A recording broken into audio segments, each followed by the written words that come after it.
Voter list से नागरिकता के शक में कितने नाम काटे गए? इसी सीधे और तीखे सवाल के साथ सुप्रीम कोर्ट ने गुरुवार को चुनाव आयोग यानी ईसी को कटघरे में खड़ा कर दिया है। देश की सर्वोच्च अदालत ने साफ कर दिया कि मतदान का अधिकार लोकतंत्र की रीढ़ है और इससे जुड़ी किसी भी प्रक्रिया में संविधान की सीमाएं लांघी नहीं जा सकती। चीफ जस्टिस सूर्यकांत और जस्टिस जॉय माल्यबागची की बेंच ने चुनाव आयोग से स्पष्ट जवाब मांगा कि स्पेशल इंटेंसिव रिवीजन यानी एसआईआर अभियान के दौरान वोटर लिस्ट से कितने नाम नागरिकता के संदेह के आधार पर हटाए गए हैं। कोर्ट ने दो टूक कहा कि आमतौर पर वोटर लिस्ट से नाम सिर्फ 3 वजहों से हटते हैं: मृत्यु, डुप्लीकेशन यानी एक से ज्यादा जगह नाम होना, या फिर माइग्रेशन यानी स्थान बदलना। अगर इनसे हटकर नागरिकता के शक पर नाम काटे गए हैं तो ये मामला गंभीर संवैधानिक सवाल खड़े करता है। आपको बता दें कि ये सुनवाई उन याचिकाओं पर हो रही है जिनमें बिहार समेत कई राज्यों में चल रहे एसआईआर अभियान को चुनौती दी गई है।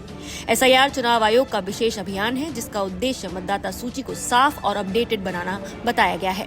लेकिन याचिकाकर्ताओं का आरोप है कि इस प्रक्रिया में लाखों लोगों का वोटिंग का हक खतरे में पड़ गया है। चुनाव आयोग की ओर से senior advocate Rakesh Dwivedi court में पेश हुए।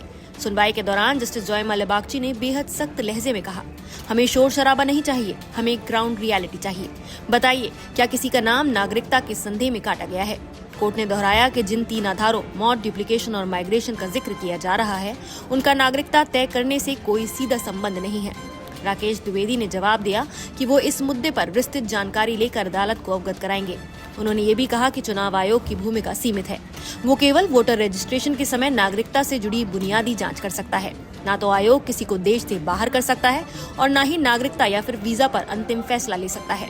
लेकिन सुप्रीम कोर्ट ने इस दलील पर साफ रेखा खींच दी। अदालत ने कहा कि नागरिकता तय करना चुनाव आयोग का संवैधानिक काम नहीं है। ये प्रक्रिया सहयोग पर आधारित होनी चाहिए, न कि संदेह और बहिष्कार पर।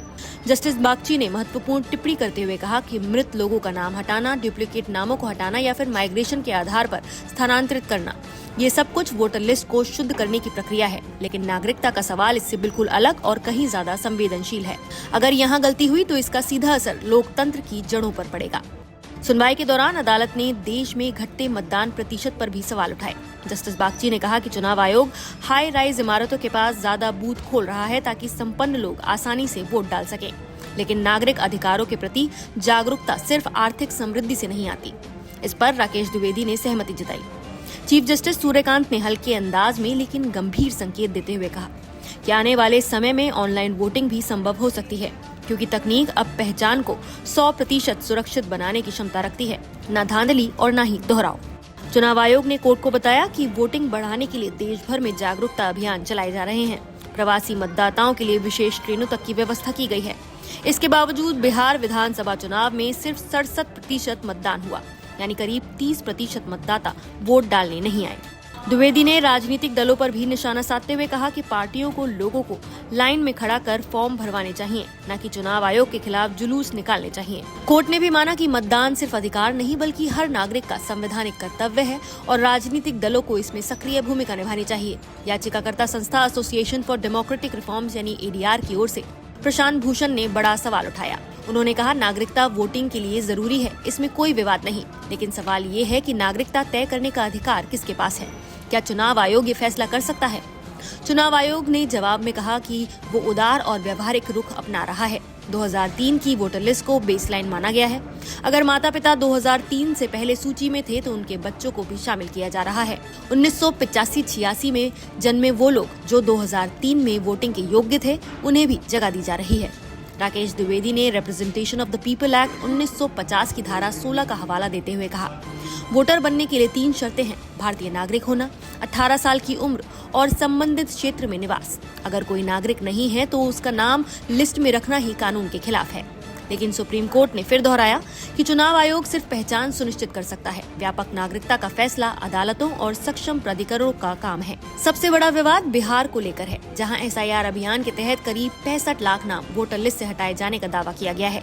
याचिकाकर्ताओं का कहना है कि ये कदम असंवैधानिक है और बड़े पैमाने पर लोगों को वोटिंग से वंचित किया जा रहा है। वहीं चुनाव आयोग का दावा है कि ये नाम मौत, डुप्लीकेशन या फिर माइग्रेशन के कारण ही हटाए गए हैं।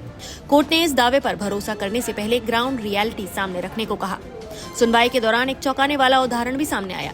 पश्चिम बंगाल में शरीफ अहमद नाम का एक व्यक्ति, जिसको 28 साल पहले मृत घोषित कर दिया गया था, वो हाल ही में उत्तर प्रदेश के मुजफ्फरनगर में जिंदा लौट आया।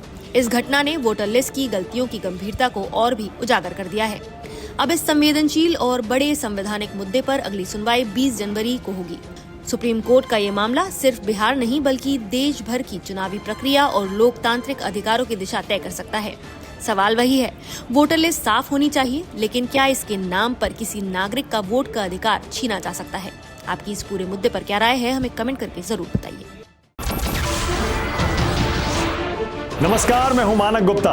अगर आपको हमारा ये वीडियो पसंद आया हो तो इसे लाइक और शेयर जरूर करें, और हाँ, हमें सब्सक्राइब और फॉलो करना ना भूलें ताकि आप देश और दुनिया की कोई खबर मिस ना करें। तो जुड़े रहिए हमारे साथ और देखते रहिए न्यूज़ 24।